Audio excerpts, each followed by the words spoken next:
பெரியாருடைய பெருந்தொண்டர்கள், பெரியாருடைய வழித்தொண்டர்கள், வழிபாட்டாளர்கள் அங்கே வந்து பேசணும்.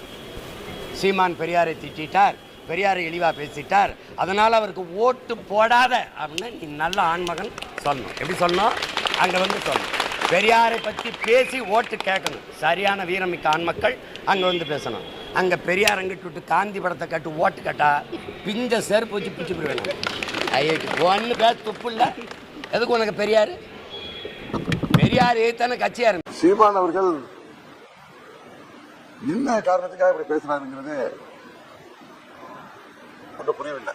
ஏன்னா அவர் இதே கடந்த ஆண்டு இல்லை அதுக்கு முதல் ஆண்டுகள்ல பெரியாரை பற்றி, தந்தை பெரியாரை பற்றி அவர் எப்படியெல்லாம் பேசியிருக்கிறார், எப்படி புகழ்ந்து பேசியிருக்கிறார் என்பது ஊடகங்கள்ல சோசியல் மீடியாவில் நம்ம பார்க்கிறோம். அதற்கெல்லாம் அவர் பதில் சொல்லணும்.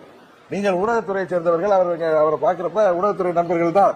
ஏன்னா உங்கள்கிட்ட தான் அப்படி அவர் ஏதோ பெரிய கோபத்துல பேசுறப்ப நீங்கள் அவருக்கு கடந்த ஆண்டு நீங்கள் பேசியது அப்படி பேசுறீங்களா, இப்ப அப்படி பேசுறீங்கிற கேள்வியை நீங்க தான் வைக்கலாம்.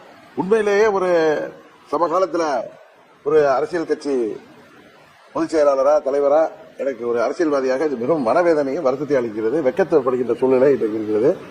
தந்தை பெரியார் அவர்கள் சமூக நீதி போராளி, அதில் யாருக்கும் என்ற மாற்று கருத்து இருக்க முடியாது. நம்மளுக்கெல்லாம் நல்லா தெரியும்.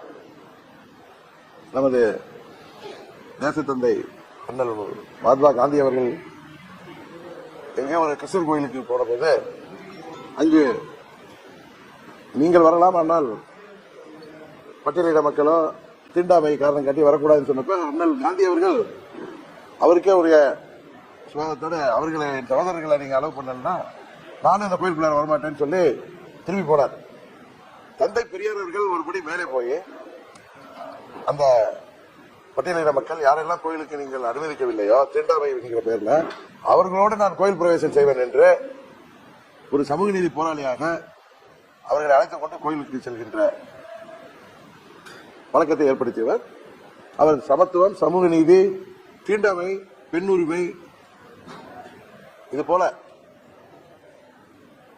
அன்றைக்கு இருந்த மூட நம்பிக்கைகளுக்கு எல்லாம் எதிர்த்து அரசியல் ஆதாயம் தேடாமல் தேர்தலில் போட்டியிட கூட நாங்கள் மாட்டோம் என்றால், நாங்கள் தேர்தலில் போட்டியிட்டால் வெற்றி பெறுவதற்காக சமரசம் செய்து கொள்ள வேண்டும், அது தேவையே இல்லை, இது ஒரு சமுதாய முன்னேற்றத்துக்கான அமைப்பாக செயல்படுத்திய தந்தை பெரியார் அவர்கள் தமிழ்நாடு மாத்திரமல்ல, இந்தியா மாத்திரமல்ல, உலகம் முழுவதும் பாராட்டப்படக்கூடிய, பின்பற்றக்கூடிய ஒரு தலைவராக விளங்கக்கூடியவர். இதை